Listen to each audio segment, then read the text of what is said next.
we have a little more luck with that. Can people hear me? And can Yes, people see my slides?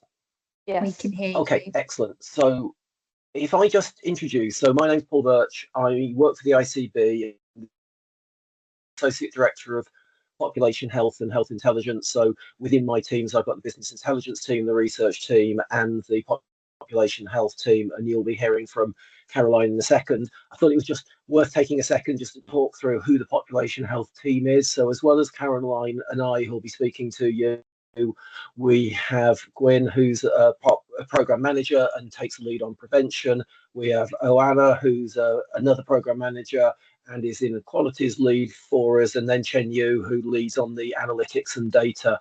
If you want to contact any of us, raise questions from the query or from the presentation or anything else, please do. And there's an email address there at the bottom. We'll try and be a little interactive. So if there are questions, please use the chat, and there'll be a couple of times when we ask you questions in the chat. But if we're ready to go, I'll move on to the next slide and let Caroline take over. Thanks, Paul. Can everyone hear me? Yes, we can. Yes. Excellent. Good. That's a good start. Right. So before Paul goes into a bit more detail about the health inequalities that we see in Northamptonshire, we thought it would be good to kind of give you a bit of a kind of broader background of our population in Northamptonshire. So what Northamptonshire looks like in terms of our demographics, just to give you a kind of better understanding of Northamptonshire as a whole. So currently we have about 850,000 people registered, and so that's to Northamptonshire practices. And over the last 5 years, we've had quite a growth in our population of about 8%, and that's far exceeded kind of what was predicted through kind of national kind of projections that they publish. And predominantly we've seen that increase in our that kind of disparity between kind of what was predicted and what we actually saw over the last 5 years in our under 40s. And that's, I think, to do with our new build populations within Northamptonshire that wouldn't have been taken into account in those projections. But what we've done very recently is look forward to the next 5 years in terms of our population. So going from 2025 up to 2030. And you can see from that chart, so the blue bars are kind of the distribution of our population across our age groups. And that distribution is very similar to what you're seeing in 2025, with a much larger proportion of our population within our working age, kind of, from 25 up to 64. But what you're seeing there from the kind of lines that you're seeing on that chart, so that kind of solid blue line is the national kind of projections over the next 5 years, where we're predicted to grow our population by about 2.5%. We're seeing a much larger increase, kind of growth rate within our older population. So that's, over 25% increase in our 80 years and over, and then kind of increases within our 65s to 79s and our 15 to 24-year-olds. So it starts to give you a kind of feel for how our population is changing and where we're going to be seeing some of those growths in terms of numbers, but also kind of where that growth rate is highest. And so I think that just kind of gives it, so kind of for our 65 years and over, we're seeing about a kind of 11% increase overall. So you've got kind of that change within our population. If we go to the next slide, Paul. So when we start to understand our population in a bit more detail, so looking at our ethnic groups, this is looking at our data from our analytical platform, which Paul will talk about in a little bit more detail later. And this is showing us kind of the proportions of our population by ethnic group. We've got about 8.6% where we don't have a record of ethnicity, and this is really important for us to capture this data. And we're improving on that recording all the time. But kind of obviously that's one of the most important things, is trying to kind of capture as much of this demographics as possible so that we can understand the inequalities and we can understand who's accessing services, and actually more importantly, who isn't accessing the services. So for those where we've got a record of ethnicity, we've got about just under 70% of our population recorded as white British. But then looking at our ethnic minority groups, our largest ethnic minority group is our white other category at 15.7%. And that's quite a varied kind of ethnic group, but looking at the census data, that does show us that that is predominantly our Eastern European communities. And then that's followed by our kind of Asian and Black populations. But what we also find when we look at our demographics is that we have quite a varied age profile across our ethnic groups. And that's really important for us to understand, so that when we are looking at data and we're comparing our data, that we're not masking inequalities that we see by not understanding kind of the demographics of those groups. So for example, if we look at our ethnic groups, we have much higher younger populations in our mixed and our Black populations than we do kind of when we look at our white British population, where we have a much higher proportion of our older population. So that's the chart there in the bottom right. So where for our 65 years and over, the white British population has 22% aged in that age group. So you can start to see how it varies by different groups, and it's important that we understand kind of these variations, so that when we're looking at the data and we're looking at the information that we've got, that we can understand that as in kind of as much as possible.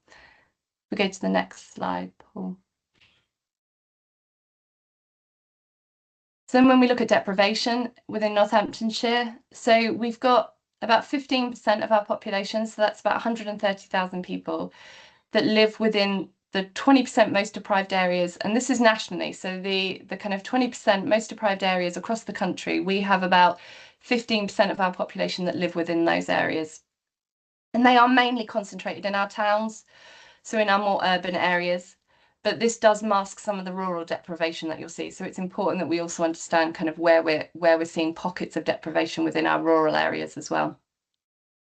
But coming back to understanding kind of the demographics and the different groups, we've also got the second chart there on the right, looking at kind of deprivation and ethnicity.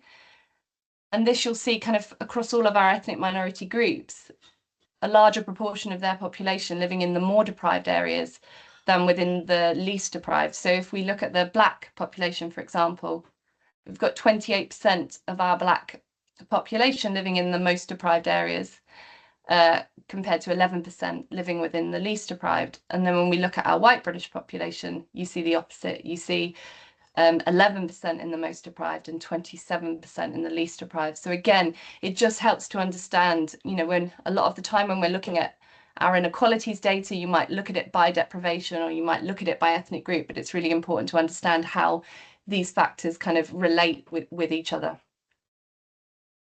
Go to the next slide.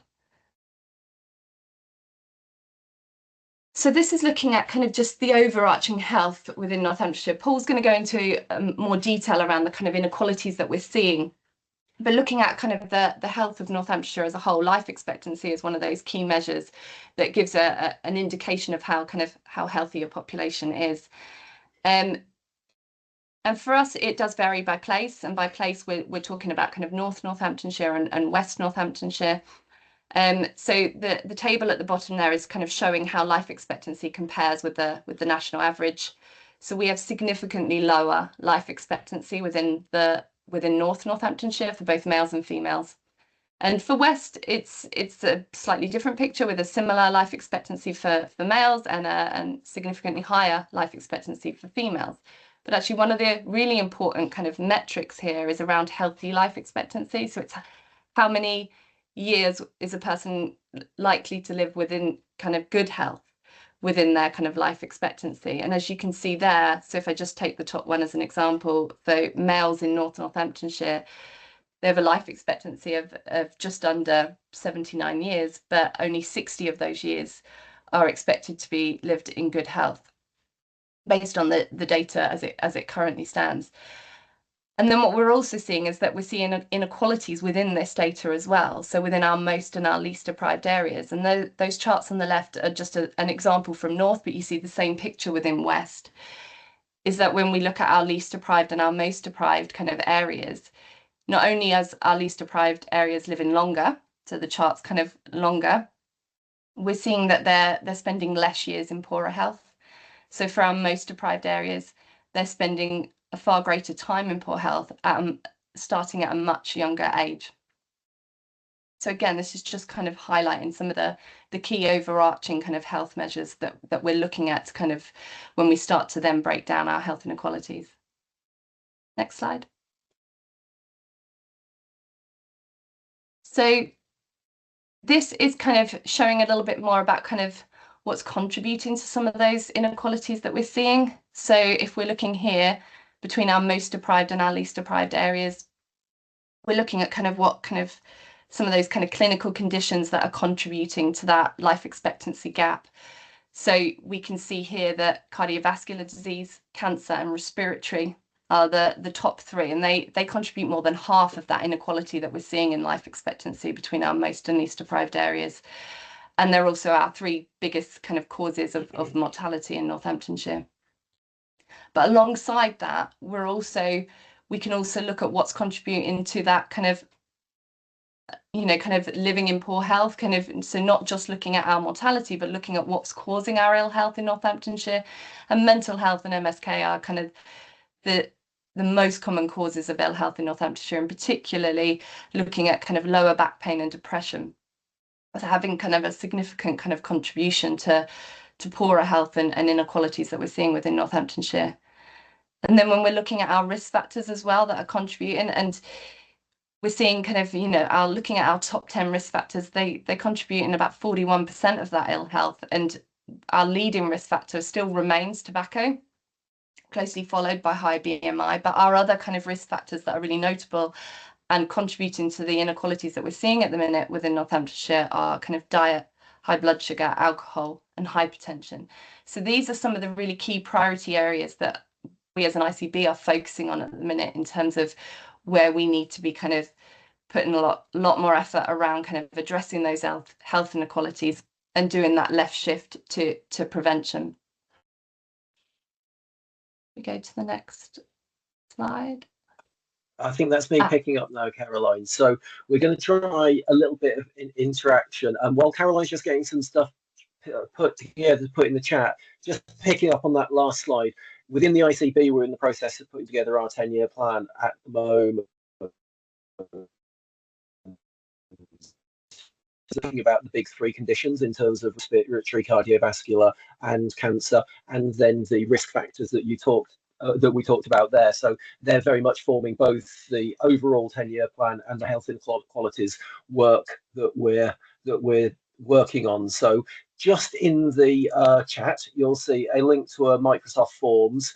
If you're okay and the technology works, please give us a level of confidence about how you feel in identifying inequalities in your day-to-day practice. And while you're doing that, hopefully, we'll drop a couple more in the chat. And what we'll do is we'll continue with the presentation for a little bit, and then we'll come back to the outcomes once Caroline's had a chance to pull those together.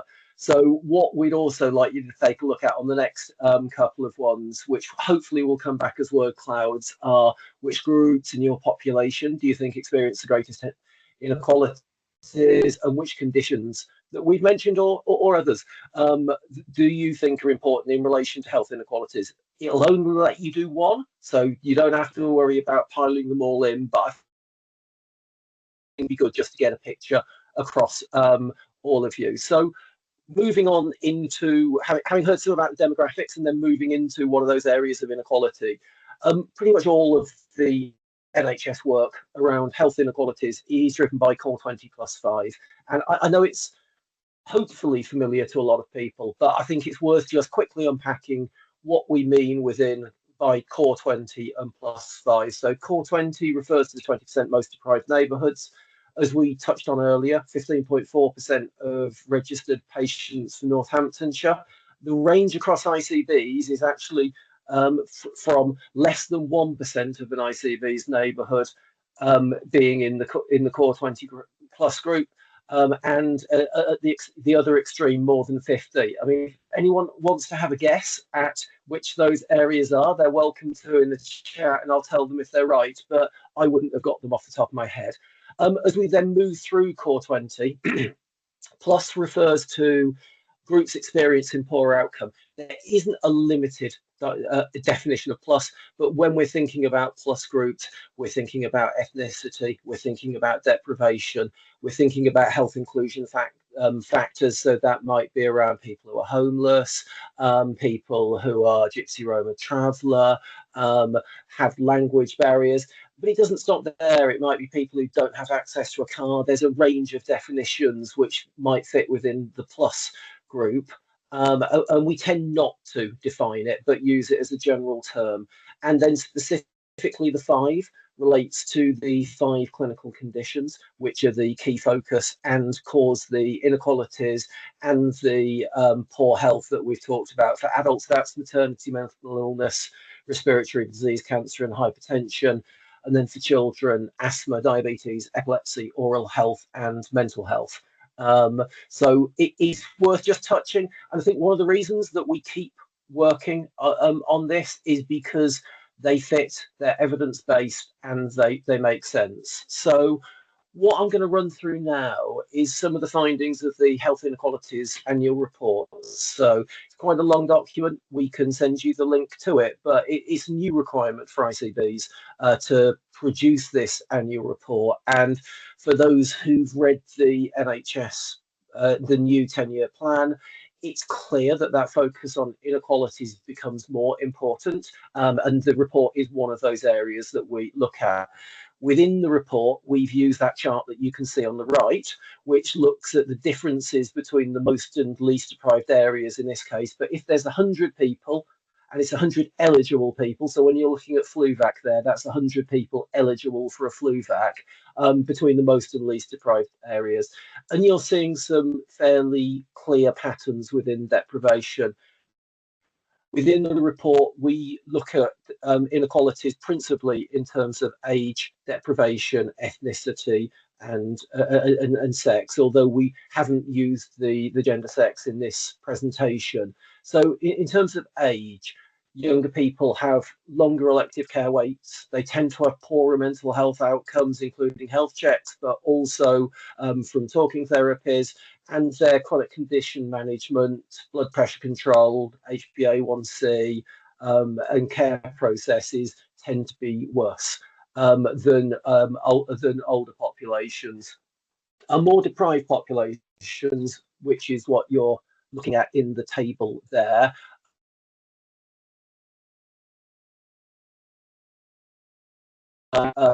emergency care, lower plan care, more deprived populations, lower uptake of preventative care. Flu vaccines the focus there, but we know from other pieces of work that includes other vaccines, it includes cancer screening and a range of other preventative measures. Less likely to be diagnosed early for cancer, and again, the outcomes of long-term condition management not as good as less deprived populations. We've done quite a lot of work exploring the impact of ethnicity.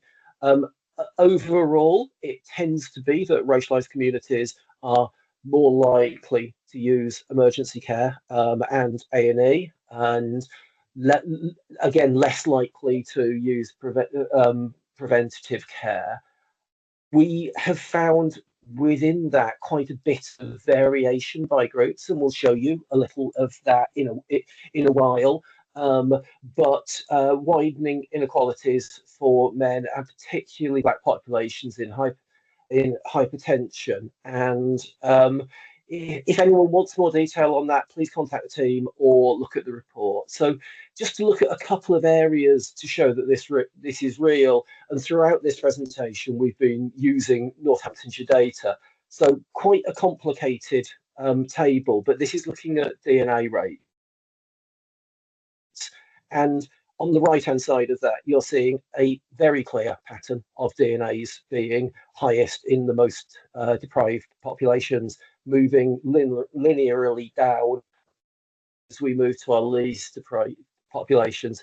On the left-hand side of that, where we're looking at NGH, you're seeing some clear differences from amongst the ethnic groups. You're actually seeing the highest DNA rate within the Irish community and very high DNA rates within the Black community. To illustrate some of the differences in patterns, it might just be looking in the middle at the Asian community here, where you're seeing the Indian population actually have a significantly lower DNA rate than the general population, but Pakistani and Bangladeshi populations having higher rates of DNA. So it's not simple. But and one of the things that we've tried to do is get into the detail of that. And one of the places that we do that is through the Northamptonshire Analytic Reporting Platform, which some of you might have heard as the NARP. NARP is kind of the sister product to the NCR that hopefully lots of you are used to. It takes a lot of the same data as the NCR, but it also has some population health analytics and reporting elements as part of that. One of those that we use quite a lot in the population health team, and we're using more and more in planning, is these patient need groups. So if any of you have been looking at some of the new models work, you may well have seen patient need groups. So what patient need groups do is group people according to health need. It broadly runs from left to right, left being the lowest health needs, moving through to the right with the highest levels of health needs. And one of the reasons that we do that is because different groups of people have different needs, and it helps us to think about them differently. From an inequalities point of view, one of the things that we see within those patient need groups is that people from more deprived backgrounds, and from plus groups, so the core 20 plus within the terminology, tend to move to the right of that need spectrum earlier, and they stay longer, and that's reflected in some of the figures that Caroline showed to you earlier. And this is something where we've done, for some of the practices, we've done a practice profile based on the patient need groups. As I said, patient need groups are being used within the new models program, and happy to work with any practice who'd like to find out a bit more about that. We're in the process of trying to get that through to the NCR at the moment, but we have a few technical and governance difficulties in doing that. So what I'm going to do now is just let Caroline pick up and talk, kind of bring some of that together in how both that manifests and sort of people experience the inequalities, but how we work to address them. So Caroline. Thanks, Paul. So yeah, this is some work that we've been doing in the team that been inspired actually by some work that's taken place in Newham. So Newham have done quite a lot of work around health equity and developed a toolkit. And one of the things that they've done is to look at kind of the barriers that their population were experiencing, and kind of to accessing healthcare and resulting obviously in then kind of poorer outcomes. And so what we've done is we've wanted to kind of take that approach, but look at our local population, look at Northamptonshire, and there's quite a lot of work that's been done. So Marcella, has already started, and hopefully she'll get to continue that when she does her presentation later, kind of around some of the research that's out there. And there's lots of local projects and national research looking at barriers. And what we were trying to do was to collate some of the local projects and research that's taken place recently, to try and collate, because what we find is that when we're going out to the communities and we're asking them kind of questions around either different services or kind of things that they're finding challenging in terms of accessing care and their health, we're getting similar themes. And it might be a different topic, it might be a different project, they might be across different groups, but we're getting kind of a lot of those kind of similar themes. And what we wanted to do was to try and collate that so that it would be then useful for others to try and understand kind of what are some of those big themes that are coming out from our communities. So that's what we've started to do here. It is a work in progress, and we are adding more and more kind of insight into this. But we thought it was useful to present here because it ties in with the data, because it isn't just about looking at health inequalities data. It is about speaking to communities. It is about understanding from them what they're struggling with, be it with just managing their own health, and accessing services as well. So that's what we've done here. So they're the kind of common themes that have come up, and I'm sure that there aren't massive surprises there for people in terms of the kind of barriers, I guess, that our communities are facing as to why that they might be struggling to access. What we've done on the next slide, if you can go to that, Paul, is try to pull out areas where it was very specific feedback that we were getting from communities around access to primary care. And what they were struggling with. And what we find is actually there's significant overlap across all of these. But these were some of the key ones that were coming out when we've been to communities or we've received insight from communities around kind of barriers and challenges that they're facing. So language being kind of one of the big ones in terms of, you know, translation, but that also kind of ties in with the health literacy one there at the end in terms of having kind of information that is kind of, you know, easily accessible. And, you know, this has come up quite a lot across a number of different projects. And a lot of, you know, some of it has actually stemmed from people not understanding the system. So this might be people who aren't necessarily born in this country and don't understand how to navigate our health system. So, you know, when to book a GP appointment, when to go to A&E, how to navigate kind of 111, you know. So what we've done is actually kind of look at that and kind of incorporate that within our projects. And I think that's something Oana and Gabby are going to talk about in their next project in a lot more detail. So hopefully they'll kind of show how we've been able to kind of listen to some of those communities and make some of those changes and how we're giving some of that information out. Trust is another one that's really big about a kind of, you know, a lack of trust with kind of professionals or with the kind of health services. We had a project looking at hypertension and we took the blood pressure, and it was also looking at AF, and we took that out into communities. And actually one of the biggest feedback that we got from that project was how much they valued the NHS going out into their communities, using their community sites, being present within their communities. And that's really, you know, and that made such a significant difference to the engagement that we got from kind of communities that we know are struggling. And so, yeah, so kind of, like I said, there's a lot of crossover there between a lot of those themes, but these are some of the kind of main ones that are coming out, and we just thought it would be useful to highlight to you kind of some of the barriers that we're being told by communities. And then, you know, for us to have a think about kind of, you know, what can we do more? There are more simple things that we can do kind of around making information accessible and thinking about health literacy, which I know is being covered on this agenda in more detail. But, you know, so it's just useful to have that kind of broad understanding about what those key themes are that are coming out of this. Well, I think, does that take us on to the last? Yeah, it does, which is a couple more forms. So if you did fill in the first of those and you feel that we've helped, or perhaps at the end of the session fill in just to say. Yeah, I think what I'll do is I'll add it at and the then end. really just I guess. Perfect, thanks. GRT is Gypsy Roma Travellers.